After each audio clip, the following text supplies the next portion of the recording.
আখাফু আইয়াখিফা মিজানি, ইন্নী খিফতু আইয়াখিফা মিজানি। ওগো স্বামী, আজকে কিয়ামতে আমি ওই একই ভয় পাচ্ছি যে ভয় আপনাকে তাড়া করেছে। মানে নেকির পাল্লা হালকা হয়ে যাবে, গুনার পাল্লা ভারী হয়ে যাওয়ার যে একটা ভয়, ওই ভয় আমার মধ্যেও কাজ করে।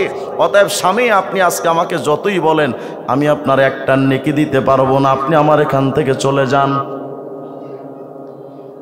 একটা নেকির চাওয়ার পর বিবি তাড়ায়া দিবে, সন্তানের কাছে গিয়া বলবে, বাজান আইয়ু আবিন কুনতু লাকুম, আমি তোমাদের কেমন বাবা ছিলাম বলো। সন্তান তো ভূয়সী প্রশংসা করবে, আপনি এমন এমন বাবা ছিলেন। বাবাই বলবে, বাজান রে, একটা নেকি কি আমার দেওয়া যায়? বড্ড বিপদগ্রস্ত হয়ে পড়ে আছি, জাহান্নামে বুঝি জান্নাত বুঝি আর কপালে হবে না, একটা নেকি কি আমার দেওয়া যায়? সন্তান ঠিক একই জবাব দিবে, খিফতু আইয়াখিফা মিজানি। বাবা, আপনার ভেতরে যে ভয়, আমার ভেতরে একই ভয় যে আমার নেকির পাল্লা হালকা হয়, গুনার পাল্লা ভারী হয় কিনা।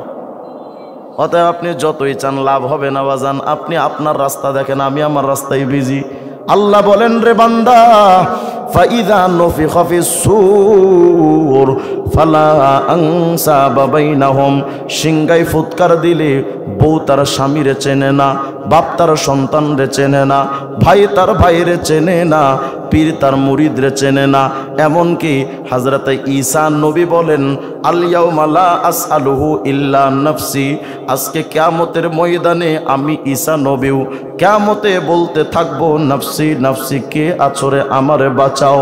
আমি ঈসা ইবনে মারিয়াম, লা আসআলুহু মারিয়ামা আল্লাতী ওয়ালাদাতনি, আজকে কিয়ামতের ময়দানে আমি ঈসা নবী আমার মা মারিয়ামের বেলায় আল্লাহরে বলবো না, আল্লাহ আমার মা মারিয়াম রে বাঁচান, এ কথা বলার মতো সময় আমার হবে না। আমি আল্লাহরে বলবো, আল্লাহ আমি ঈসারে বাঁচান। কি ভয়ঙ্কর ওই ময়দানটা, একটু ভাবেন না রে মুমিন। আপনি আমি তো মনে করি পীর সাহেব আপনারা আমার তরায় আলয় যাইব গা, এত সোজা মিয়া। নবী ঈসা যেখানে নিতে পারবেন না, তোমার পীর কেমনে পারবে? আমি পীর বিরোধী মানুষ না, আমিও পীরের মুরিদ, কিন্তু পীর সাহেব কোরআন সুন্নাহ অনুযায়ী সবক দিবেন, মেনে চলবো। পীর সাহেব কি তরানেওয়ালা? কথা বলেন, তরানেওয়ালা? আর আমাদের নবীও তো নিজের চাচা আবু তালেবকে তরাতে পারবেন না। সারাদিন শুধু এর সমালোচনা, তার সমালোচনা। চায়ের দোকানে বসেই তো ব্যাস মুরব্বীর একটাই কাজ, ও ভালো না, ও চোর, ও বাটপার, ও চিটিংবাজ, ও দুর্নীতিবাজ, ও এটাই, ও সেটা। আর ওই মুরব্বী শুধু একলাই হাসান বসরি, সবাই খারাপ কিন্তু উনি একাই ভালো। তো আমার প্রশ্ন হলো, যদি আপনি এত বড় ভালো হন আর বুজুর্গ হন, তা আপনি বসে বসে যে গীবত করেন, প্রতিটা বাক্যে বাক্যে তো এক একটা কবিরা গুনাহ, ৭,০০০ বছর জাহান্নাম। চুরি করলে সে যদি কবিরা গুনাহ করার কারণে অপরাধী হয়, তো গীবত করার কারণে সমান অপরাধী তো আপনিও। তো ও যদি খারাপ হয়, আপনি ভালো কেমনে? আপনি যে বসে বসে গীবত করেন, একজন মানুষের নিয়ে সমালোচনা করলে অন্তত ১০-১৫ মিনিট তো টাইম লাগে একজন মানুষের খারাপই বললে। আচ্ছা বলেন তো, একজন মানুষের নিয়ে আপনি যে গীবতটা করলেন, আপনি ভাবছেন যে আপনি তার অনেক বড় ক্ষতি করে ফেললেন, কিন্তু তারে ক্ষতি করার আগে যে নিজে ক্ষতিগ্রস্ত হলেন সেটার দিকে তো ফিকির নাই। আল্লাহ রাসূল আলাইহিস সালাম বলেন, যেই রাত্রে আমি মেরাজে যাচ্ছিলাম, তো মারারতু বিকৌমিন, আমি একটা জাতির পাশ দিয়ে যাচ্ছিলাম, লাহুম নুহাসুম লাহুম আযফারুম মিন নুহাস, আমি রাসূল তাদের হাতে দেখেছিলাম জাহান্নামের আগুনের লোহার, হিংস্র পশু পাখির মতো, হিংস্র পশুর মতো নখ। সে নখগুলো দিয়ে তারা ইয়াখমিশুনা উজুহাহুম ওয়া সুদুরহুম, তারা তাদের মুখের মধ্যে, বুকের মধ্যে গোশতগুলো এভাবে ছিঁড়ে ছিঁড়ে ফেলছে। আর এক হাদিসের মধ্যে আসছে ইয়াকুলুনাল জিফ, তারা মৃত পশুর গোশত খাচ্ছে। আমি জিজ্ঞেস করলাম, মান হাউলা ইয়া জিবরাইল, আমি জিজ্ঞেস করলাম, জিবরিল ভাই, এই মানুষগুলো কারা যাদের এত কঠিন শাস্তি দেওয়া হচ্ছে? আল্লাহ রসুল আলাইহিস সালাম বলেন, হাউলাই আল্লাযীনা ইয়াকুলুনা লুহুমান নাস ওয়া ইয়াকাউনা ফি আরাদিহিম। ওগো আল্লাহর নবী, এই মানুষগুলো হলো তারা যারা দুনিয়াতে মানুষের ইজ্জত হানি করার জন্য মানুষের গীবত সমালোচনা করে কেমন জানি তারা মানুষের গোশত খাইতো। এজন্য আজকে আল্লাহ পাক তাদেরকে শাস্তির মধ্যে রেখেছে। তাহলে আপনি যে মানুষের গীবত করলেন, এই গীবত করে হয়তো তার দুনিয়ার মানুষের কাছে সাময়িক সময়ের জন্য বিপর্যস্ত করে রাখলেন, কিন্তু আপনি যে জান্নান, আপনি যে জাহান্নামের বাসিন্দা হয়ে গেলেন, সেদিকে তো আপনার আমার ফিকির নাই। মহতারাম হাজিরিন, একটা মানুষের নিয়ে গীবত করতে মিনিমাম 10-15 মিনিট সময় লাগে, আর একবার কালেমা লা ইলাহা ইল্লাল্লাহর জিকির করতে 1 সেকেন্ড টাইম লাগে। একটা বিড়ি টানতে 5 মিনিট টাইম অন্তত লাগে। একবার কালেমার জিকির করতে 1 সেকেন্ড টাইম লাগে। বিড়ি খায়া আখিরাতের তো ফায়দা নাই, দুনিয়াতেও আপনি ক্ষতিগ্রস্ততার মধ্যে পড়লেন, জীবনকে ধ্বংসের মুখে ফেলে দিলেন। আখিরাতে তো তার শাস্তির ব্যবস্থা তো আছেই। গীবত শেকায়েত করে নিজের সময় অপচয় করলেন, আখিরাতে তো শাস্তির ব্যবস্থা আছেই। তবে চলেন না দেখি 1 সেকেন্ড জিকিরের দ্বারা, জাস্ট 1 সেকেন্ড জিকিরের দ্বারা আপনার আমার জন্য কত বিরাট ফায়দা হয়। এটা যাওয়ার আলোচনায় যাওয়ার আগে ছোট্ট একটা ভূমিকা শোনেন। আল্লাহ পাক যাদেরকে জান্নাতে দিবেন, এই জান্নাতি মানুষের জন্য আল্লাহ পাক হরেক রকমের নাজ ও নিয়ামতের ব্যবস্থা রেখেছেন। এর মধ্যে একটা নিয়ামত হলো জান্নাতের মধ্যে ফল গাছ হবে। ফল গাছ, একটা গাছ কত বড় হবে? হাদিসের মধ্যে আসছে। জনৈক বিদুইন প্রশ্ন করল, ইয়া রাসূলুল্লাহ, মা আযুমা আসলুহা। ওগো আল্লাহর নবী, জান্নাতের মধ্যে আল্লাহ পাক যে গাছগাছালিগুলো দিবেন পয়গম্বর, ওই গাছগুলোর গোড়াটা কত বড় হবে? মানে গাছের বিশালতা জানতে গিয়া সাহাবী বললেন, নবী, ওই গাছটার গোড়া কত বড় হবে?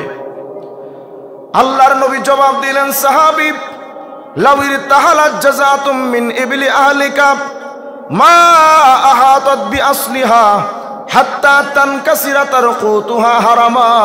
এই সাহাবী জানো, ওই গাছটা এত বিশাল হবে, গাছের ওপর সাইডটা জানার আগে শোনো গাছের গোড়াটা কত বড় হবে। মায়ার নবী আমার বলেন, বিদুইন রে,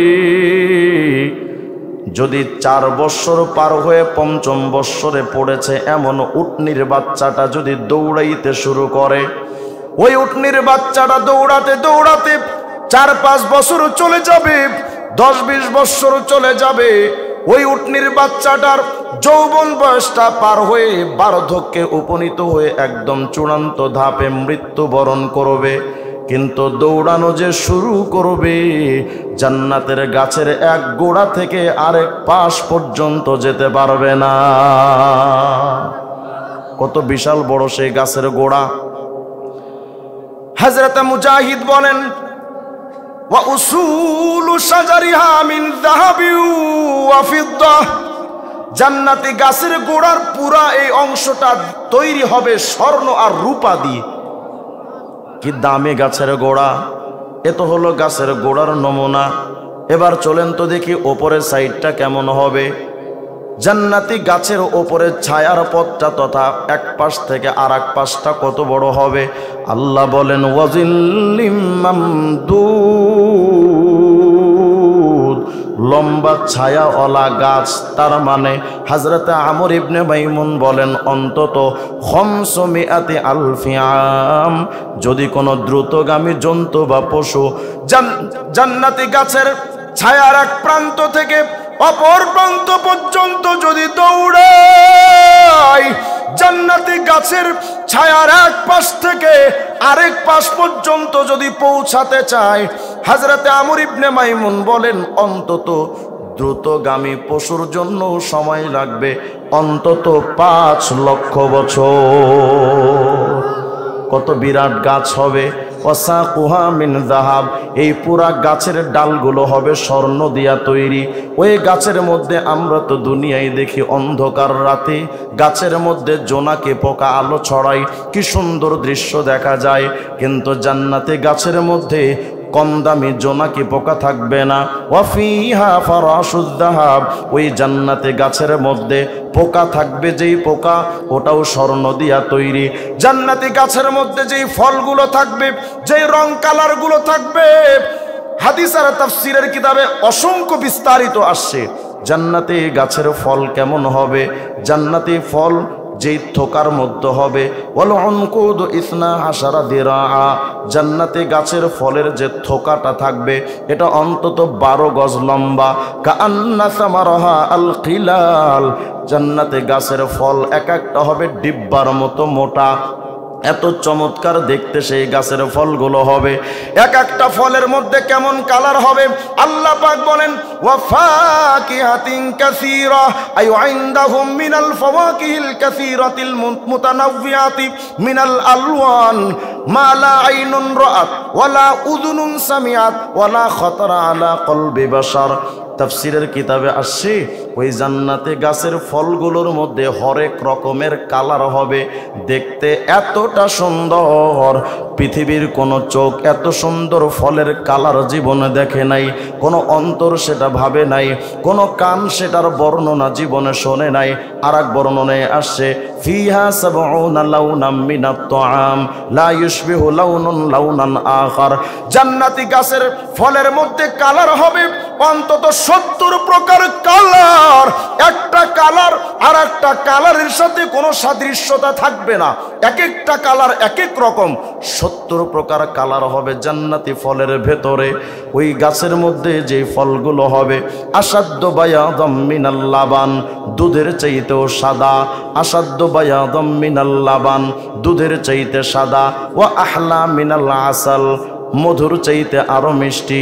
ওয়া আলিয়ানো মিনাজ জুবাদ, দুনিয়ার মাখনের চাইতে আরো নরম হবে।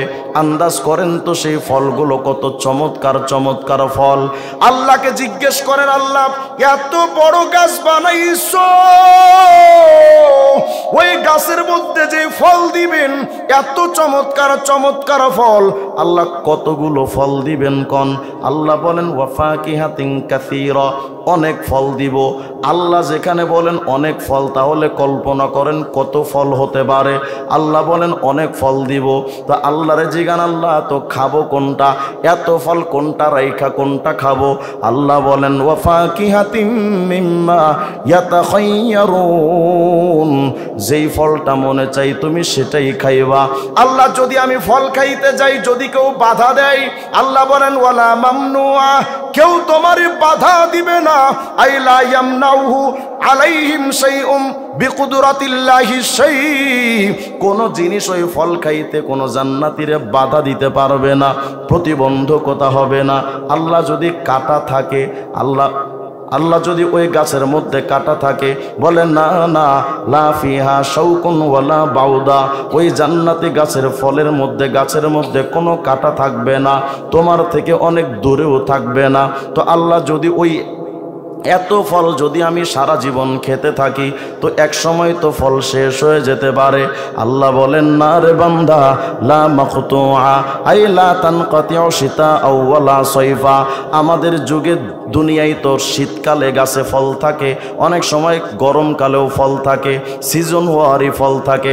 আল্লাহ বলে বান্দারে শুনো, লা মাকতুআ, ওই জান্নাতি ফল শীতকালেও শেষ হবে না, গরমকালেও শেষ হবে না। বাল উকুলুহা দাইমুম মুস্তামিরুন আবাদা, সারা বছর থাকবে। মাহমা তলাবু ওয়াজাদু, তুমি যখন চাইবা তখন পাইবা। সুবহানাল্লাহ বলেন না? এত চমৎকার গাছের ফল। আল্লাহ বলেন বান্দা তুমি খাইতে থাকবা, যত মন চাই খেতে থাকবা। তো আল্লাহ গাছ যদি এত বড় হয়, তো আমরা তো দেখি দুনিয়াতে গাছ বড় হইলে আমি উঠতে পারি না, তো গাছে উঠবো কেমনে? ওই গাছটা উঁচু কেমন হবে? কিতাবের মধ্যে আসে ওয়া ইন্না ইরতিফা আশজারিল জান্নাতি মিকদারু মিআতি আম, 100 বছর পর্যন্ত দ্রুতগামী কোনো জন্তু যদি দৌড়ায় গাছের গোড়া থেকে আগা পর্যন্ত যেতে পারবে। তো কল্পনা করেন কত উপরে সেই গাছের ডালপালাগুলো ফলগুলো হবে। যদি প্রশ্ন করেন হুজুর এত উপরের গাছের ফল আমি পেড়ে খাবো কেমনে? হাদিসের মধ্যে নবী আমার বলেন শোনো, ফাইদাশতাহা ওয়ালিউল্লাহ সামারাতাহা দানাত আলাইহিম হাত্তা ইয়ানালাহা। নবী আমার বলেন আল্লাহর কোন ওলি বুজুর্গ কোন বান্দা জান্নাতি ওই গাছের ফল যদি চায় সাথে সাথে তার নাগালে চলে আসবে, সাথে সাথে চলে আসবে নাগালে। এখন যদি প্রশ্ন করেন হুজুর কেমনে আসবে? তাফসীরের কিতাবে আসছে ইদা কমা, বান্দা যখন দাঁড়াবে, ইরতাফাত বিকদরিহি, যতটুক দাঁড়াবে গাছটা ততটুক উপরে উঠবে। ওয়া ইদা কআদা, বান্দা যখন বসবে, দানাত তাদাল্লাত হাত্তা ইয়ানালাহা, গাছটা তত নিচে চলে আসবে। ওয়া ইদা ইস্তাজা, বান্দা যখন শুয়ে পড়বে, তাদাল্লাত হাত্তা ইয়ানালাহা, ওই গাছটা তত নিচে চলে আসবে। বান্দা যখন চাইবে মা তাশতাহি আনফুসুকুম, যত মনে চাই খাও, আল্লাহ যদি খাইতেই থাকি শেষ হয়ে যাবে। মায়ার নবী আমার বলেন সাহাবী ওয়া ইন্নার রাজুলা, কোন বান্দা যদি ইদা নাজা, একটা ফল পারে জান্নাতি একটা ফল, ইদা নাজা সামারাতাম মিনাল জান্নাহ, জান্নাতি একটা গাছের ফল যখন একটা ফল ছিঁড়বে, আদাত মাকানাহা উখরা, তাকায় দেখবে যেই ফলটা ছিঁড়েছে সাথে সাথে ওখানে আরেকটা ফল তৈরি হয়ে যাবে। আস্তে কোন সুবহানাল্লাহ। বান্দারে আল্লাহ বলেন বান্দা হুম ওয়া আজওয়াজুহুম ফি জিলালিন আলাল আরাইকি মুত্তাকিউন, সুন্দর একটা আসনের মধ্যে সে তার বিবিরে নিয়ে বসবে আর ওই ফল খাবে। আল্লাহ বলেন কুলু ওয়াশরাবু হানিআম বিমা কুনতুম তা'মালুন, আল্লাহ বলবেন তুমি তোমার বউরে লয়া যত মন চাই তুমি খেতে থাকো, যত মন চাই তুমি আরামসে এই ছায়ার মধ্যে থেকে জান্নাতের নাজ ও নিয়ামত খেতে থাকো। এই মুমিন কন, এত সুন্দর একটা গাছ যদি বাংলাদেশের কারো হয় সে কত না খুশি হবে। আচ্ছা আপনারা কি চান এমন একটা গাছ আপনাদের হোক? সবাই চান? আচ্ছা যদি চান, হাফেজ ইবনে হাজার আসকালানী রাহিমাহুল্লাহ হিদায়াতুর রুয়াতের মধ্যে এক চমৎকার হাদিস এনেছেন, কিভাবে এই গাছটা পাবেন এর একটা আমল লিখেছেন। আল্লাহর নবী আমার বলেন লাকিতু ইব্রাহিম লাইলাতা উসরিয়া বি, মায়ার নবী আমার বলেন যেই দিন আমি মেরাজে যাচ্ছিলাম তো আমার সাথে সাক্ষাৎ হলো হযরত ইব্রাহিম আলাইহিস সালামকে আমি দেখলাম, সাক্ষাৎ করলাম। ইব্রাহিম আলাইহিস সালাম আমারে বললেন ইয়া মুহাম্মদ আকরি উম্মাতাকা মিন্নি আসসালাম, আমারে হযরত ইব্রাহিম বললেন মুহাম্মদ রে তোমার উম্মত রে আমার পক্ষ থেকে সালাম বলে দিও। এই মুহাম্মদ তোমার উম্মত রে আমার পক্ষ থেকে সালাম দিয়া দিও। ওয়া আখবিরুহুম আন্নাল জান্নাতা তাইয়্যিবাতুত তুরবা আযবাতুল মা, এই মুহাম্মদ তোমার উম্মত রে বলে দিও জান্নাতের মাটিটা কিন্তু খুবই পবিত্র, পানিগুলো কিন্তু অত্যন্ত সুগন্ধময়, কিন্তু জানো রে মুহাম্মদ ওয়া ইন্নাহা কিয়ান, জান্নাতের মাটিগুলো সমতল, মরুভূমির মতো কোনো গাছগাছালি নাই। এই মুহাম্মদ রে জান্নাতি মাটির মধ্যে কোনো গাছগাছালি নাই, ওই গাছগাছালিগুলো দুনিয়াতে তোমার উম্মত রে রোপণ করে তারপরে জান্নাতে যাইতে বইল। ওগো ইব্রাহিম খলিল, এত চমৎকার জায়গায় দুনিয়ায় থেকে আমরা গাছ লাগাবো কেমনে? নবী আমার বলেন শোনো, ওয়া ইন্না গিরাসাহা সুবহানাল্লাহ ওয়ালহামদুলিল্লাহ ওয়ালা ইলাহা ইল্লাল্লাহ ওয়াল্লাহু আকবার। হযরত ইব্রাহিম বলেন এত বড় গাছ যদি আপনার উম্মত জান্নাতে লাগাইতে চায়, সুবহানাল্লাহ ওয়ালহামদুলিল্লাহ লা ওয়ালা ইলাহা ইল্লাল্লাহ আল্লাহু আকবার একবার করে যদি কোনো উম্মত পড়ে, এত বিশাল গাছ এক একটা জান্নাতে তৈরি হয়ে যায়। একবার সুবহানাল্লাহ ওয়ালহামদুলিল্লাহ ওয়ালা ইলাহা ইল্লাল্লাহ আল্লাহু আকবার বলতে কতটুক টাইম লাগে? একবার বিড়িতে টান দিয়ে ধোঁয়া ছাড়তে যতটুক টাইম লাগে তার চেয়েও কম লাগে। কথা কয় না? একটা গীবত করতে 15 মিনিট টাইম লাগে, 20 মিনিট টাইম লাগে, আর একটা গাছ রোপণ করতে 1 সেকেন্ড টাইম লাগে। অতএব ভেবে নেন, আপনি বুদ্ধিজীবী যদি হতে চান তো আপনি কি বিড়ি টানবেন, গীবত করবেন, না জান্নাতে গাছ লাগাবেন? বুদ্ধিমান যদি হতে চান, নবী আমার বলেন আল কাইয়্যিসু মান দানা নাফসা ওয়া আমিলা লিমা বাদাল মাউত। বুদ্ধিমান ব্যক্তি তো সে নিজেকে চিনেছে এবং আখিরাতের জন্য যে সঞ্চয় করলো, সেই বুদ্ধিজীবী। দোকানে বৈশা তো নিজের বুদ্ধি জাহির করেন, বিরাট বড় চাপাবাজ বুদ্ধি জাহির করে, আমি বিরাট বড় বুদ্ধিজীবী, বসে বসে গীবত করে।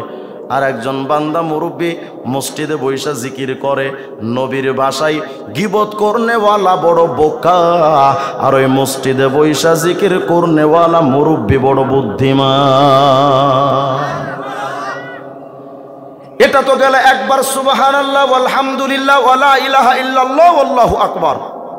এবার চলেন আরেকটা আমলের কথা বলি, ওটা বুঝার আগে শুনেন। পৃথিবীতে যে সূর্যের আলো আমাদের দিকে আসে, এই সূর্য যে চলে প্রতি সেকেন্ডে 3 লক্ষ কিলোমিটার যেতে পারে। প্রতি সেকেন্ডে যেই আলো 3 লক্ষ কিলোমিটার দূরে যেতে পারে, ওই আলো তাহলে কত দ্রুতগামী হবে? প্রথম আসমানটা কত দূর? বিজ্ঞানীদেরকে যদি জিজ্ঞেস করেন আসমান কোথায়, কয় আসমান টাসমান কিছু নাই। কেন? কয় আমরা খুঁজে পাই নাই। তো কি পাইছো? কয় নবমণ্ডলে অনেক জগৎ পেয়েছি। আচ্ছা কি পাইলা কও? কয় দেখো নবমণ্ডলে একটা জগৎ আছে, নাম তার গ্লোবুলার নক্ষত্রপুঞ্জ। কত দূর? বলে পৃথিবীতে যেই আলো, নবমণ্ডল থেকে যেই আলো বিচ্ছুরিত হয়ে পৃথিবীতে আসে, প্রতি সেকেন্ডে 3 লক্ষ কিলোমিটার যায়। এমন দ্রুতগামী আলো যদি পৃথিবী থেকে নক্ষত্রপুঞ্জ গ্লোবুলার যদি পৌঁছতে চায়, অথবা গ্লোবুলারের নক্ষত্রপুঞ্জের আলো যদি পৃথিবীতে আসতে চায়, এত দূর সেটা।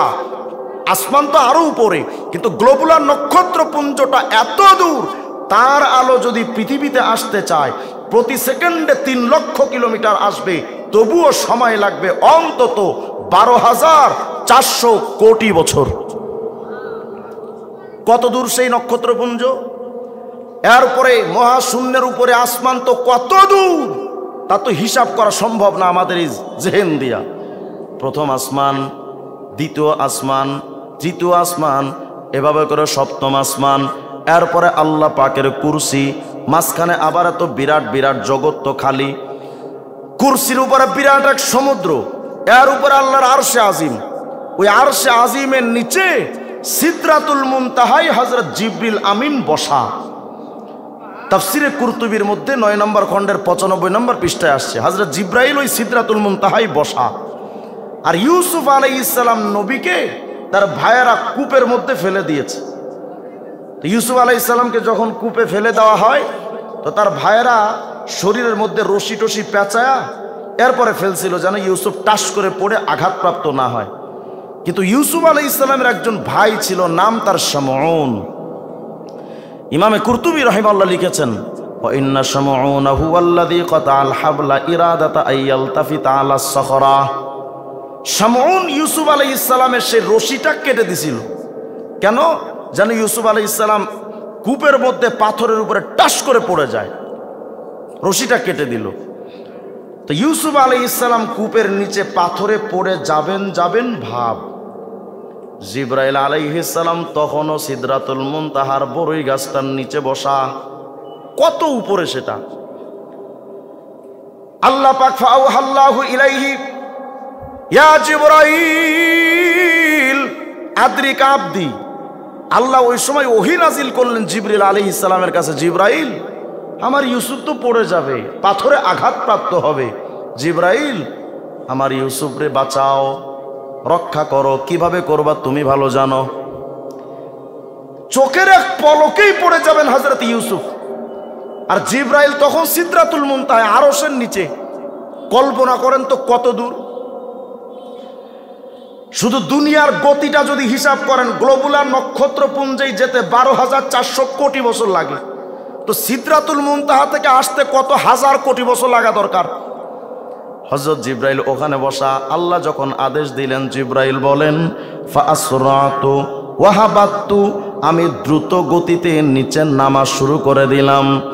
আমি জিব্রাইল আমার শরীরের যত শক্তি আছে সব বাই কইরা আমি জিব্রাইল একটা দৌড় মারলাম।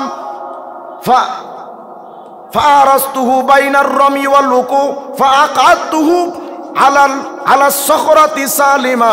আমি জিব্রাইল ওই সিদরাতুল মুনতাহা থেকে শরীরের একটা শক্তি ব্যয় করে যখন দৌড় মারলাম, চোখের পলকে আমি জিব্রাইল আলাইহিস সালাম ফারাস্তুহু বাইনার রামি ওয়াল লুকু, আমি জিব্রাইল আলাইহিস সালাম একটা দৌড় মাইরা সিদরাতুল মুনতাহা পাড়ি দিয়া, সমুদ্র পাড়ি দিয়া, কুরসির জগৎ পাড়ি দিয়া, সাতবক জমিন আসমান পাড়ি দিয়া, মহাশূন্য পাড়ি দিয়া, গ্লোবুলার নক্ষত্র পুঞ্জ পাড়ি দিয়া, সমস্ত নবমণ্ডলের জগৎগুলো পাড়ি দিয়া জিব্রাইল আমি ইউসুফের সেই কূপের মধ্যে ঢুকে গেলাম। ঢুকে গিয়া ইউসুফ আলাইহিস সালাম চোখের পলকেই আমি ঢুকে গেলাম। ঢুকে হযরত ইউসুফরে হাতের মধ্যে নিয়া ফাআকাতুহু আলা সখরাতি সালিমা, ওই পাথরের উপরে আরামে নিরাপদে বসায়া দিলাম। চোখের পলকে সিদরাতুল মুনতাহা থেকে জিব্রাইল দুনিয়ার জমিনের কূপের মধ্যে। জিব্রাইলের গতিটা কেমন, সুবহানাল্লাহ বলবেন না? অথচ ওই জিব্রাইলের পাখা মাত্র 600। বুঝেন, জিব্রাইলের পাখা মাত্র 600 পাখাওয়ালা জিব্রাইলের গতিটা যদি এত বেশি হয়, যেই ফেরেশতার পাখা বেশি তার গতিটা তো আরো বেশি হওয়ার কথা। কথা হয় না? কি কষ্ট হচ্ছে নাকি আপনাদের? যেই ফেরেশতার পাখা যত বেশি তার গতিটা তত বেশি হবে। তাহলে চলেন তো দেখি অন্য ফেরেশতাদের পাখা কয়টা। জিব্রাইলের পাখা মাত্র 600। তাফসিরে কুরতুবির মধ্যে খণ্ড 20 পৃষ্ঠা 11-র মধ্যে আসছে ওয়া ইন্না লিল্লাহি তাআলা মালাকা ইউকালু লাহু হিসকিয়াইল। আল্লাহর একজন ফেরেশতা আছে, নাম তার হিসকিয়াইল। জিব্রাইল, ইসরাফিল, মিকাইল, জিব্রাইল, আজরাইল, আর একজন ফেরেশতার নাম হযরত হিসকিয়াইল। লাহু 18,000 জানাহ। ওই ফেরেশতার পাখা হলো, ফেরেশতা জিব্রাইলের পাখা তো 600, আর ওই ফেরেশতার পাখা 18,000। আস্তে কোন সুবহানাল্লাহ। আবার মা বাইনাল জানাহি ইলাল জানাহি 500 আম। এক পাখা থেকে আর এক পাখার মাঝখানে দূরত্ব জমিন টু আসমানের দূরত্ব। সুবহানাল্লাহ বলেন না? কল্পনা করেন তো এই পাখাওয়ালা ফেরেশতা, 18,000 পাখাওয়ালা ফেরেশতা কত বিশাল। এত বিশাল ফেরেশতা। তার অন্তরে একটা বিষয় উদ্রেক হলো, কিরে তুমি তো আল্লাহর এত বিরাট বড় সৃষ্টি, তুমি তো দৌড়াইতেও পারো খুব, তো তুমি এত বড় হওয়ার পর এই মিয়া হাল তাকদির আন তুবসির আল আরশা জামিয়া, তুমি কি আল্লাহর পুরো আরশে আজিমটা ঘুরে দেখতে পারবা? আল্লাহ পাকের আরশটা এত বড়, আজ পর্যন্ত কোন ফেরেশতা আল্লাহর আরশের পুরাটা দেখার সুযোগ পায় নাই, কত বিশাল এটা। তো ওই ফেরেশতার অন্তরে একটা বিষয় উদ্রেক হলো, এই তুমি কি আল্লাহর আরশ পুরাটা ঘুরে দেখতে পারবা? যদি পারো তো দেখো না, চেষ্টা করে পারো কিনা। তো যখন ওই ফেরেশতা ভাবছেন আমি তো বিশাল সৃষ্টি, দেখি না ঘুইরা পারি কিনা। তো আল্লাহ যখন দেখলেন যে ফেরেশতা চান্দুর ভেতরে এই স্বপ্ন জাগছে যে আমার আরশ ঘুরে দেখবে, তো আল্লাহ তখন করলেন কি, ফাজাদাহুল্লাহু আজনিহাতাম মিথলাহা, আরো 18,000 পাখা তারে অতিরিক্ত লাগায় দিলেন। ফাকানা লাহু 36,000 জানাহ। এবার পাখা হলো 36,000। আগে ছিল 18,000, এবার হলো 36,000। ভাবেন 600 পাখাওয়ালা জিব্রাইলের গতিটা কেমন। 600 পাখাওয়ালা জিব্রাইলের গতিটা যদি এত বেশি হয়, 18,000 পাখাওয়ালা জিব্রাইলের সেই হিজকিয়াইলের গতিটা কত বেশি হতে পারে? তো 36,000 পাখা দিয়ে আল্লাহ এবার তাকে বললেন, ফাআওহাল্লাহু ইলাইহি আইয়ুহাল মালাক তির। আল্লাহ এখন তারা বলেন, এই ফেরেশতা, আরশ না দেখবি? তো ঠিক আছে, দৌড়া। আরশে আজিম ঘুরে দেখতে চাও তো দৌড়াও। ঘটনা বলা উদ্দেশ্য না, কেন বিরাট একটা আমল লুকিয়ে আছে, মনোযোগ দেন। এবার দৌড়া। ওই ফেরেশতা হযরত ইমামে কুরতুবী বলেন, ফাত্তারা মিকদারা 20,000 সানা। ওই ফেরেশতা একে একে 1 বৎসর 2 বৎসর না, জিব্রাইল তো চোখের পলকে সিদরাতুল মুনতাহা থেকে জমিনের কূপের মধ্যে ঢুকতে পারেন। ওই ফেরেশতা একে একে 1 বৎসর 2 বৎসর, চোখের পলক তো দূরের কথা, দিন গেল, মাস গেল, বছর গেল, 100 বৎসর গেল, 1000 বৎসর চলে গেছে। ওই ফেরেশতা পাক্কা 20,000 বৎসর পর্যন্ত দৌড়াইছে। ফালাম ইয়াবলুগ রাসা কাইমাতিন মিন কাওয়াইমিল আরশ। আল্লাহর আরশ আজিমের একটা খুঁটির গোড়া থেকে আগা পর্যন্ত 20,000 বৎসরেও পৌঁছাতে পারে নাই। আল্লাহর আরশ আজিমের খুঁটিটা কত বড়? মোটামুটি দেওয়ানবাগি পীর সাহেবের ফ্যাটের মতো। আওয়াজ দিয়া কোন আল্লাহু আকবার। তো ফেরেশতা যখন দেখলেন আমি পারি নাই, ফাজাদাল্লাহু ফিল আজনিহাতি ওয়াল কুওয়া, আল্লাহ আরো শক্তি দিলেন, আরো শক্তি এবং পাখা আরো বাড়ালেন। ওয়া আমারাহু আইয়াতির, এবার আল্লাহ বললেন তুমি এবার দৌড়াও। ফাতারা মিকদারা 30,000 সানাহ। ফাতারা মিকদারা 30,000 সানা। ওই ফেরেশতা এবার আরো 30,000 বছর দৌড়াইছে। আগে দৌড়াইল 20,000 বছর, এবার দৌড়াইল 30,000 বছর। ফালাম ইয়াসিল আইজন, কিন্তু ওই আরশে আজিমের এই 50,000 বছর পর্যন্ত দৌড়ানোর পর 36,000-এর চাইতে বেশি পাখা নিয়া ওই ফেরেশতা আরশের গোড়া থেকে আগা পর্যন্ত যেতে পারে নাই। এবার আল্লাহ তারে বললেন, ফেরেশতা রে, লাউতির তাইলা নাফখিস সূর। এই ফেরেশতা 50,000 বছর কেন, কিয়ামতের আগ পর্যন্ত যদি দৌড়াও, লাম তাবলুগ সাক আরশি, আমি আল্লাহর আরশের পুরাটা দেখা দূরের কথা, আরশের গোড়াতেও পৌঁছাতে পারবা না। আচ্ছা, কল্পনা কর বিশাল হতে পারে। ওই সময় ফেরেশতা পরে না পেরে বলেছিলেন সুবহানা রাব্বিয়াল আলা, যেটা আমরা সিজদার মধ্যে পড়ি, সুবহানা রাব্বিয়াল আলা। এই ঘটনাটা কেন বললাম এবার শোনেন। তাফসীরে রুহুল মাআনির মধ্যে খণ্ড 10 পৃষ্ঠা 410-এর মধ্যে ইমামে মাহমুদ বাগদাদি আলুসি রাহিমাহুল্লাহ লেখেন, মায়ার নবী একদিন হযরত জিবরিল আমিনকে প্রশ্ন করেন, ইয়া জিবরাইল আখবির আন সাওয়াবি মান ক্বালা সুবহানা রাব্বিয়াল আলা ফি সুজুদিহি ওয়া ফি গায়রি সুজুদিহি।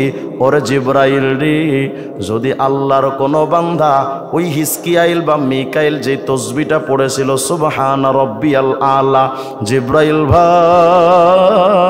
ভাই এই তসবিহটা আমার কোনো উম্মত যদি নামাজের সিজদায় পড়ে অথবা সিজদার বাহিরে যদি কোনো সময় পড়ে, ও আমার ভাই জিবরাইল আমার জানায়া দাও একবার সুবহানা রাব্বিয়াল আলা পড়লে কত নেকি হয়। জিবরাইল একটু কয়, আমি নবীরে বলো না কত নেকি হবে। জিবরিল আমিন বলেন, নবী গো, মা মিন মুমিনিন ওয়ালা মুমিনা ইয়াকুলুহা ফি সুজুদিহি আও ফি গায়রি সুজুদিহি ইল্লা কানাত লাহু ফি মিজানিহি আথকালা মিনাল আরশ ওয়াল কুরসি ওয়া জিবালিদ দুনিয়া। ওগো মায়ার নবী শোনেন না, আপনার কোন উম্মত যদি সিজদায় পড়ে সুবহানা রাব্বিয়াল আলা অথবা সিজদার বাহিরেও পড়ে সুবহানা রাব্বিয়াল আলা, ওগো আল্লাহর নবী পুরুষে পড়ুক নারী পড়ুক যদি কেউ একবার ওই তাসবিহটা পড়ে নেয়, নবী গো পুরা পৃথিবীর সমস্ত পাহাড়গুলো নিয়ে যদি মিজানের পাল্লাই রাখা হয়, আর আল্লাহর কুরসিটাও যদি মিজানের পাল্লাই রাখা হয়, শুধু তাই নয় গো নবী, দুনিয়ার সকল পাহাড় পর্বত আর কুরসি শুদ্ধ আল্লাহর বিরাট আরশে আজিম যদি একটা মিজানের পাল্লায় সবগুলো চাপানো হয়, আর একবার সুবহান রাব্বিয়াল আলার নেকিটা যদি আরেক পাল্লায় রাখা হয়, আরশ কুরসি আর পৃথিবীর পাহাড়ের পাওয়া ওই মিজানের পাল্লাটা হালকা হয়ে যাবে। সুবহান রাব্বিয়াল আলার নেকির পাল্লা ভারী। কয়বার সুবহান রাব্বিয়াল আলা? একবার বলেন না সুবহান রাব্বিয়াল আলা, বলেন না সুবহান রাব্বিয়াল আলা। কত সেকেন্ড টাইম লাগে? সুবহান রাব্বিয়াল আলা একবার পড়লে 1 সেকেন্ড টাইম। কত বিরাট নাকি! আর আপনি গীবতে 20 মিনিট সময় নষ্ট করেন, কত বড় কপাল পোড়া আপনি। আমি বিড়ি টেনে 5 মিনিট সময় নষ্ট করেন, কত বড় কপাল পোড়া। এসব বাদ দিয়া মুরব্বী, হাতের বিড়িটা ছেড়ে হাতে তাসবির দানা হাতে নেন। সময় শেষ, বেশি সময় আর আপনার আমার হাতে বাকি নাই। কবরে তো চলেই গেলাম। আজকেও তো কাফনের ফ্যাক্টরি থেকে কাফনের কাপড় তৈরি হয়েছে, আজকেও তো ফ্যাক্টরি থেকে কাফনের কাপড় নিয়ে অনেক গাড়ি বাংলাদেশের বিভিন্ন প্রান্তে রওনা হয়েছে। হতেও তো পারে ওই কাফনের মধ্যে আপনার আমার কাফন আছে। আপনি আর কবে করবেন আল্লাহর জিকির? কবে করবেন আর আল্লাহর স্মরণ? কবে ছাড়বেন বিড়ি? কবে ছাড়বেন গীবত শেকায়েত? কবে মনোনিবেশ করবেন আল্লাহর জিকিরে? বলেন। তাফসীরে রুহুল মানির মধ্যে লেখে, বান্দা যখন পড়ে সুবহান রাব্বিয়াল আলা, সাথে সাথে মায়ার রব আল্লাহ সাথে সাথে জবাব দেন, এই মিয়া তুমি প্রধানমন্ত্রী শেখ হাসিনার প্রশংসা করবা, হাসিনা তোমার নাম নিয়ে জীবনে কোনোদিন সংবাদ সম্মেলনের নামটাও নেবে না। মেসি আর নেইমারের ভক্ত হইবা, ও জীবনে তোমারে চিনবেও না।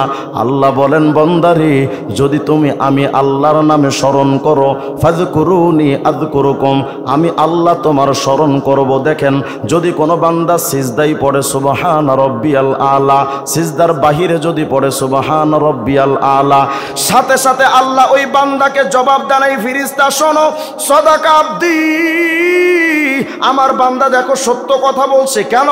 কারণ আনা ফাউকা কুল্লি শাই, আমি আল্লাহ সবকিছুর উপরে, লাইসা ফাউকি শাই, আমি আল্লাহর উপরে তো কিছু নাই।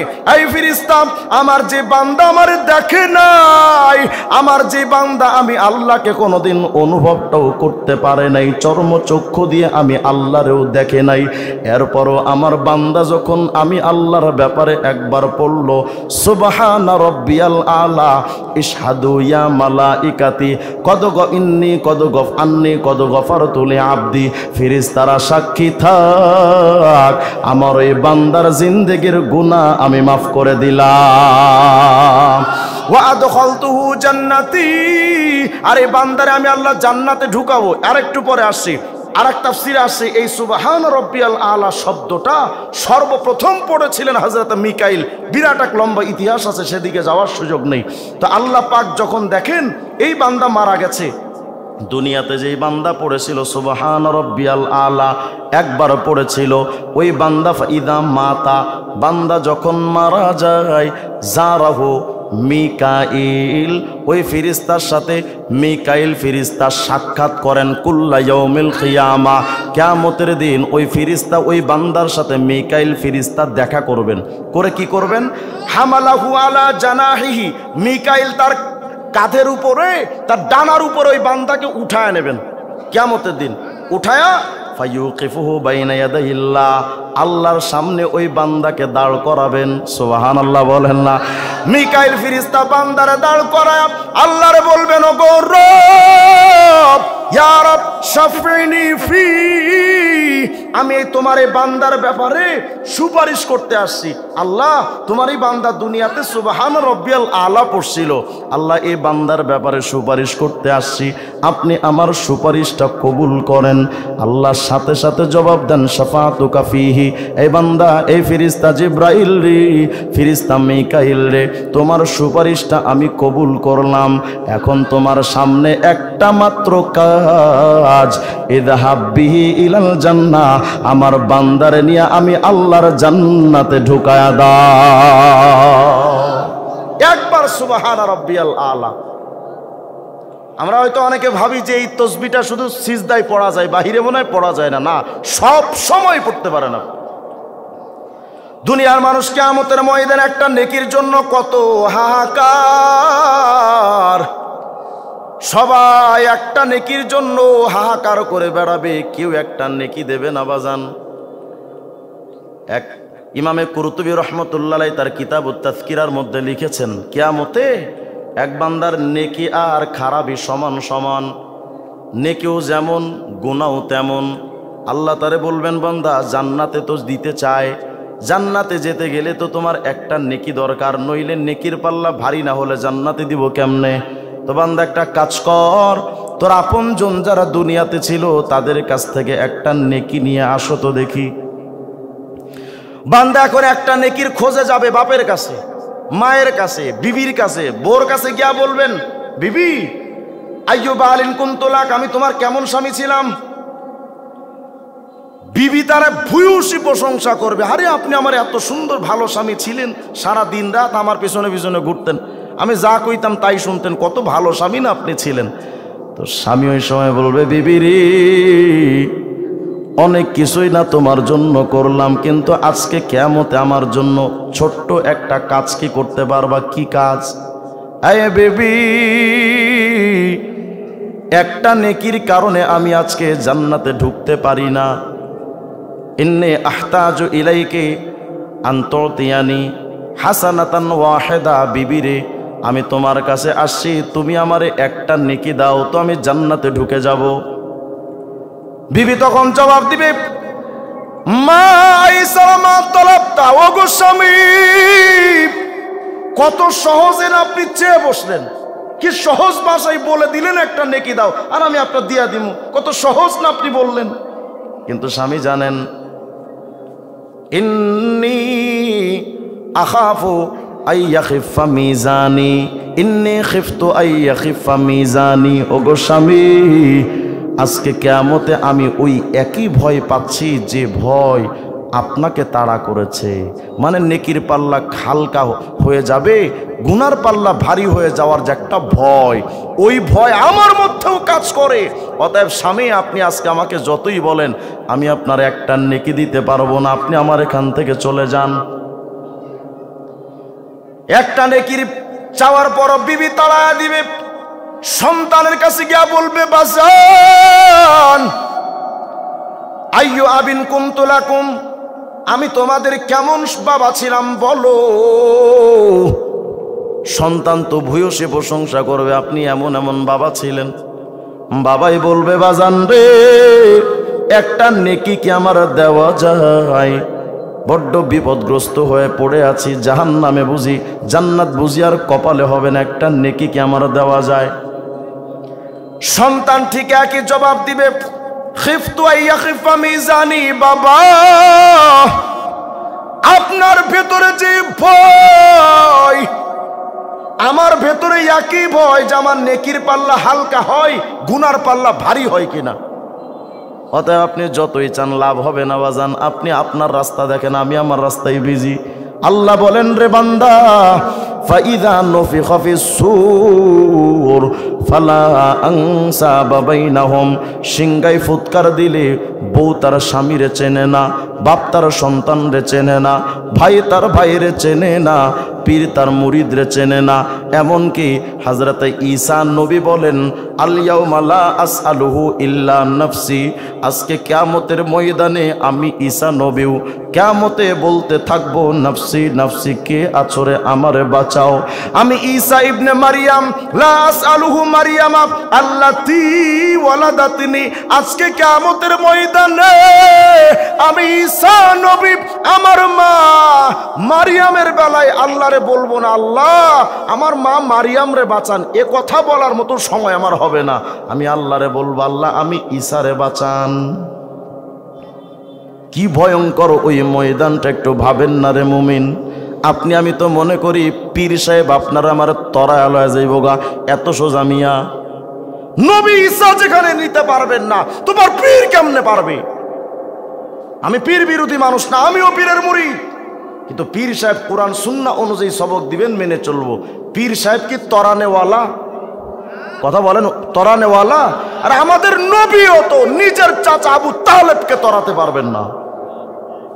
নিজে আমাদের নবী পর্যন্ত কোন আবু তালেব, যে আবু তালেব নবীর সারা জিন্দেগি নবীর সহযোগিতা করে গেছেন, একদিনের জন্য নবীর বিরোধিতা করেননি। শুধু ঈমান নাই, আবু তালেবও জান্নাতে যেতে পারবেন। তবে হ্যাঁ, কিয়ামতে কোনো আলেমদেরকে, শহীদদেরকে, নবীদেরকে সুপারিশের অনুমতি দিবেন। ওই কাতারে তোমার পীর সাহেব, আপনার আমার পীর সাহেব যদি অলির কাতারে থাকেন, আল্লাহর মাহবুব কাতারে থাকেন, তিনি সুপারিশ করতে পারবেন, আল্লাহ কবুল করবেন। কিন্তু কোনো মানুষের জন্য বিনা অনুমতিতে জান্নাতে নেওয়ার কোনো চান্স নাই। ওই কিয়ামতের ময়দানে একটা নেকির জন্য পাগল পাড়া সবাই, কে একটা নেকি দেয়? এই মুমিন, দুনিয়ার সমস্ত নাজ ও নিয়ামত বিক্রি করলে একটা নেকি যে কিয়ামতে ক্রয় করা সম্ভব না। একটা নেকির দাম এত বেশি, এত বেশি, কিন্তু নেকি একটার দাম এত বেশি হলে দুনিয়াতে কামাই করা কত সহজ একটু দেখেন। সূরা লুকমানের 27 নম্বর আয়াতে আল্লাহ বলেন, ওয়ালাউ আন্নামা ফিল আরদি মিন শাজারাতিন আকলাম, দুনিয়ার সমস্ত গাছগাছালিগুলো যদি কলম হয়, শুনতেছি তো সবাই, মনোযোগ দেন, দুনিয়ার সমস্ত গাছগাছালিগুলো যদি কলম হয়, ওয়াল বাহরু ইয়ামুদ্দুহু মিন বাদিহি সাবআতু আবহুর, দুনিয়ার সমুদ্রকে যদি আরো টেনে লম্বা করে 7টা সমুদ্র বানানো হয়, এক কথায় 8টা সমুদ্রের পানিগুলো যদি কালি হয়, 8টা সমুদ্রের পানি যদি কালি হয়, আর দুনিয়ার সমস্ত গাছগুলো যদি কলম হয়, মা নাফিদাত কালিমাতুল্লাহ। এই আয়াতের তাফসীরের মধ্যে, তাফসীরে কুরতুবীর মধ্যে ইমামে কাতাদা রাহিমাহুল্লাহর কথা বর্ণিত। ইমামে কাতাদা বলেন, জানো এই আয়াতের তাফসীরে কি বলতে চাই জানো? লানাফিদাল বাহরু ক্বাবলা আইয়ানফাদা সাওয়াবু মান ক্বালা লা ইলাহা ইল্লাল্লাহ। আল্লাহু আকবার বলেন। অর্থাৎ আল্লাহ বুঝাইতে চান, বান্দারা শুনো, আরে দুনিয়ার সমস্ত গাছগুলো রে কলম বানায়া, আর দুনিয়ার সমস্ত সমুদ্রগুলো 8টা সমুদ্রের পানি যদি কালি বানাও, এই কালি আর কলম দিয়া যদি কালেমায়ে তৈয়্যিবা লা ইলাহা ইল্লাল্লাহ একবার যদি কোনো বান্দা পড়ে, ওই একবার কালেমার জিকিরটা যদি জিকির করলে যেই নেকিটা হয়, এই নেকিটা যদি লিখতে শুরু হয়, 8 সমুদ্রের পানি সম পরিমাণ কালি শেষ হয়ে যাবে, কলমগুলো সব মেয়াদ শেষ হয়ে যাবে, কিন্তু একবার কালেমে তৈয়্যিবার জিকিরের নেকি লেখা শেষ হবে না। কত সময় নষ্ট করি আমরা, কত সময় ব্যয় হয়ে যায় আমাদের, অথচ একবার কালেমা লা ইলাহা ইল্লাল্লাহ সুবহানাল্লাহ আলহামদুলিল্লাহ ওয়ালা ইলাহা ইল্লাল্লাহ আল্লাহু আকবার সুবহান রাব্বিয়াল আলা, কত বিরাট বিরাট নেকি, কিন্তু আমরা করছিটা কি? আমাদের জিন্দেগিটা কিভাবে বরবাদ হয়ে যাচ্ছে। সারাদিন আপনি নেতার পেছনে স্লোগান দিয়ে, নেতার ব্যাপারে কত ভূয়সী প্রশংসা করার জন্য দালালি আর চামচামি করতে করতে জিন্দেগি বরবাদ হয়ে গেল। আল্লাহর চামচামি আর কবে করবেন আপনি? দুনিয়ার নেতারা তুমি চামচামি যতই করে একসময় ফালা চলে যায়, খবর লয় না, কিন্তু মালিক আল্লাহ এত আপন। আল্লাহ বলেন, বান্দারে জানো আমি আল্লাহ সেখানে, হাইসু ইয়াযকুরুনি, আমার বান্দা আমার জিকির করে যেখানে। আমার বান্দা যেখানে আমি আল্লাহর জিকির করবে, আমি আল্লাহ সেখানেই হাজির। ভাইরা, একটু আল্লাহর দিকে মনোনিবেশ করেন না। তাফসিরের রাজির মধ্যে ইমামে রাজি রাহিমাহুল্লাহ লেখেন, মিয়া শোনো, খণ্ড 1 পৃষ্ঠা 225, আলহামদুলিল্লাহ সামানিয়াতু আহরুফ। আলহামদুলিল্লাহর মধ্যে 8টা হরফ আছে। কয়টা? কি বিরক্ত হচ্ছে নাকি আপনারা? নাইলে কথা কর না। আলহামদুলিল্লাহর হরফ কয়টা? 8টা। ইমাম রাজি বলেন, জানো, ওয়া আবওয়াবুল জান্নাতি সামানিয়া, জান্নাতের দরজাও কিন্তু 8টা। আলহামদুলিল্লাহর হরফ 8টা, জান্নাতের দরজাও 8টা। ইমাম রাজি বলেন, ফামান ক্বালাহা আন সাফাই কলবিহি ইস্তাহাক্কা লাহু সামানিয়াতা আবওয়াবিল জান্নাহ। আল্লাহর কোন বান্দা যদি পরিষ্কার একটা পরিচ্ছন্ন অন্তর নিয়া ওই 8 হরফের আলহামদুলিল্লাহ একটা বার যদি কয়, জান্নাতের 8টা দরওয়াজা টাস টাস করে খুলে যায়। একবার আলহামদুলিল্লাহ, 1 সেকেন্ডও তো লাগে না। নিজেদেরকে কত ঠকাচ্ছি, নিজেদের সময় অপচয় করে কত ঠকাচ্ছি আমরা। জান্নাতের ব্যাপারে আল্লাহ বলেছেন, জান্নাতীরা মা তাশতাহি আনফুসুকুম, যা চাইবে সব জান্নাতে পাবে। জান্নাতীরা যা চাইবে, এক কথাই যা কিছু দরকার সব পাবে। জান্নাতীদের মনে কোনো আফসোস থাকবে না, কিন্তু একটা আফসোস থাকবে, আহারে ওই সময়টা আমি জিকিরে কেন সময় ব্যয় করলাম না। এই একটা আফসোস থাকবে জান্নাতীদের, যে সময়টা আমি জিকিরে কেন ব্যয় করলাম না। এই জন্য বাজান, আপনি আমি তো কত গুনাহ করি, গুনাহের তো কোনো অন্ত নাই, অন্তহীন গুনাহ। কিন্তু আল্লাহর জন্য আমরা মহব্বত নিয়ে কবে ডাকলাম? মুরব্বী, রাতের পর রাত, দিনের পর দিন, বছরের পর বছর চলে গেছে, রাতে ঘুমাতে ঘুমাতে টাইম চলে গেছে, গাঞ্জা টানতে টানতে সময় চলে গেছে, জুয়া খেলতে খেলতে সময় চলে গেছে, রাজনৈতিক মিশনে কাজ করতে করতে টাইম চলে গেছে। কিন্তু আমি যদি আপনাকে জিজ্ঞেস করি, গভীর রাত্রে উঠে আল্লাহকে কয়দিন আপনি ডেকে রাত নষ্ট করেছেন বলেন? হয়তো এমনও মানুষ পাওয়া যাবে পুরা জিন্দেগিতে একটা রাত সে তার আল্লাহকে দেয় নাই, অথচ এই রাতটা তো আপনাকে আমাকে দিয়েছেন কে? যেই রাত আল্লাহ দিলেন, দিন আল্লাহ দিলেন, সে রাত দিন আমরা মানুষের মাখলুকের পেছনে ব্যয় করি, আল্লাহর জন্য আমাদের টাইম হয় না। আল্লাহ কতটা অবহেলিত আপনার আমার কাছে, কতটা অবহেলিত।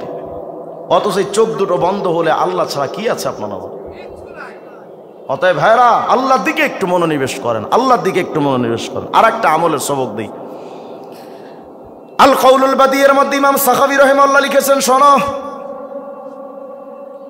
একবার তুমি জিকির করলে তো এত বিরাট বিরাট ফজিলত মনে থাকবে তো এগুলো ইনশাআল্লাহ। বলেন সুবহানাল্লাহ, আলহামদুলিল্লাহ, আল্লাহু আকবার, লা ইলাহা ইল্লাল্লাহ, সুবহান রাব্বিয়াল আলা। বলেন বলেন সুবহান রাব্বিয়াল আলা ওয়ালহামদুলিল্লাহ। যখন আপনি ক্ষেত খামারে কাজ করেন, যারা এখানে কৃষক বাজান যারা আছেন, ক্ষেত খামারে যখন কাজ করেন, তা আপনি ধান রোপণ করছেন বা সার দিচ্ছেন অথবা যে কোনো কাজ করেন, মুখ দিয়া তো আপনি মুমতাজ ভাবির গান লাগাইতে পারেন, কিন্তু এই গানটা বন্ধ করে শুধু এতটুকু করেন, আগে গাইতেন গান, এখন বলবেন লা ইলাহা ইল্লাল্লাহ, সুবহানাল্লাহ, আলহামদুলিল্লাহ, আল্লাহু আকবার। শুধু একটু মানসিকতার সিস্টেমটা চেঞ্জ, বাকি আগের মতোই থাকুক। আগে যেমন গান গাইতেন, এখন কি করবেন? জিকির করবেন। দোকানদার যখন দোকানদারি করেন, সবসময় তো আর খরিদ্দার থাকে না। যখন খরিদ্দারের সাথে আপনার কথা বলার দরকার হবে না, হাতের ডান পাশে একটা তসবির দানা ঝুলায় রাখেন। যখন খরিদ্দার নাই, তসবির দানাটা নিয়ে পড়তে থাকেন, সুবহান রাব্বিয়াল আলা, আলহামদুলিল্লাহ, আল্লাহু আকবার, লা ইলাহা ইল্লাল্লাহ। জিকির চালু করেন, জিকির শুরু করে দেন, তো দুনিয়ার ব্যবসায়ী সফল, আখিরাতের ব্যবসায়ী সফল। শুধু একটু আগ্রহটা থাকা দরকার, আর কিচ্ছু দরকার নাই। আগ্রহ করা যাবে তো ইনশাআল্লাহ।